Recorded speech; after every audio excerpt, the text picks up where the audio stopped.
બનાસકાંઠા જિલ્લાનો ઓગળ તાલુકામાં આવેલા ટોટણા ગામ ખાતે રોહી સમાજનું 21 ગામોનું બંધારણ યોજાયું।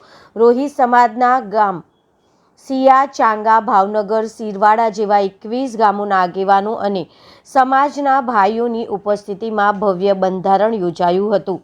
આ કાર્યક્રમમાં વિવિધ ગામોના આગેવાનો, યુવાનો અને સમાજના મોટી સંખ્યામાં લોકો ઉપસ્થિત રહ્યા હતા।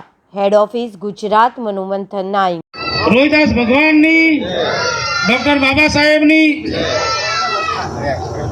आज टोटना मुकामे नाथगंगा जे कमिटी बनाई अने लोकोने जे कमिटी ने मोकल्या त्या कने अने जे बंधारण थयुं एमां थोडुं लखवामां कदाच राइटिंगमां फरक हशे।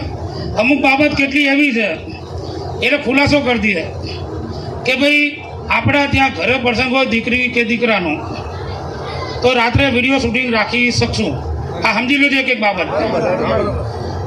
દીકરી દીકરાના પ્રસંગની અંદર રાત્રે ઢોલ રાખી શકશું, સરનાઈ રાખી શકશું, ડીજે રાખી શકશું, કલાકારો બોલાવી શકશું। આ છૂટ આપેલી છે। જાનમાં લઈ જવું નહીં, ના વિડીયો શૂટિંગ લઈ જવું કે ના ઘોડો લઈ જવો કે ના ડીજે લઈ જવું। જાન આવે તો ના ડીજે મંગાવું, ના ઘોડો મંગાવો કે ના વિડીયો શૂટિંગ મંગાવું। આ રાતની આપણે છૂટ સમાજે નાથગંગા આ જે થયું આપેલી છે, આ ખુલાસા બંધ કરી દઈએ। એટલે ટૂંકમાં કહેવાનો મતલબ એવો હતો કે આજની યુવા પેઢીને આ ઘણી બધી ઈચ્છા હતી કે રાત્રે ડીજે ચાલુ રહે, બરાબર છે। એટલે આ વસ્તુ થઈ ગઈ છે। બીજી અમુક બાબત તમે જે કીધી કે આપણે દીકરીના ત્યાં કોઈ પણ બાબત હોય અને બોલામણું કરવા આપણા ત્યાં આવે, આપણા ત્યાં તો આપણે એવું નક્કી કર્યું છે, હમણાં તમે કીધું બોલામણાનું કે ભાઈ આપણે બોલામણું કરવા જઈએ, કોઈ બીમાર હોય તો એમને આપણે રોકડ રકમ આપી અને એમને આગી બેનને નહીં, એમને કોઈ પણ દીકરી કોવાસી થતી હોય એને જે હાલ હોય રોકડમાં હાલે। કોઈ હગી બેનને લુગડાની કોઈ વાત થઈ નથી। અરે આ તો હું ખુલાસો કરતો ને કે કમસીભાઈ બીમાર હોય તો કમસીભાઈની કાકાની ભત્રીજી ફૂજી છોકરીઓ ગમે તેને જે આવે ને રોકડમાં હાલે। એમના દીકરીને કોઈ હારે આવે તેમને રોકડમાં માન પાન હાલે, પણ બીજા કોઈ અન્ય જાય આ લોકોએ કોઈ રૂપિયો વળતરમાં લેવો નહીં બીમારીમાં, અને કોઈ ઓઢામું હાલવું નહીં। આપણે દીકરીના ત્યાં મામેરું લઈને જઈએ તો આપણે 11,000 રૂપિયાથી માંડી પોતાની જેટલી યથાશક્તિ પ્રમાણે મામેરું લઈને જવું। દાગીના લઈ જવા નહીં, ઓઢામણા લઈ જવા નહીં।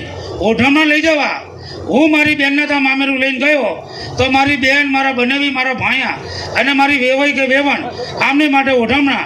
બાકી ભાઈઓનો જે વ્યવહાર ચાલતો હોય, જેવું મામેરું એવા ભાઈઓના વ્યવહાર કરવા, બરાબર છે। એવા શ્રીમદની અંદર તમે બધાએ કદાચ સાંભળ્યું, જે નતા એની વાત કરું છું, પણ આ નાતે જે મોકલ્યા હતા લોકોને એમાં તમે એક વસ્તુ વિચારી કે દરેક બાબતની અંદર એકવી રાખ્યા છે। એનું મહત્ત્વ એક જ હતું કે આપણા એકવી પરગણાનું ગામ એટલે એકવી માણસો આવે, બહેનો શ્રીમદમાં આવે તો એકવી આવે, એટલે એકવીનો મહત્ત્વ આપણે વધારે પડતો આમાં રાખ્યો છે।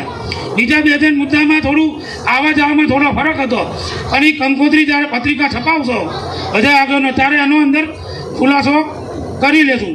બીજું જાન આવે એમાં આપણે વધારે ટાઈમ તમે બેસી રહ્યા હતા એટલે એવું લગતું હતું કે જો આ લોકો હજુ બહુ વાર કરી, કેટલાય મુદ્દા અંદર બાકી રહી ગયા છે કે જાન આવે તો મારે ને શું હાલવું, ઢોલીને શું હાલવું, પણ આ એ વસ્તુ પત્રિકામાં લખાઈ દેવી જેવી હતી, બહુ જાહેર કરવા જેવી નથી, ટાઈમ બગાડવા જેવો નહોતો।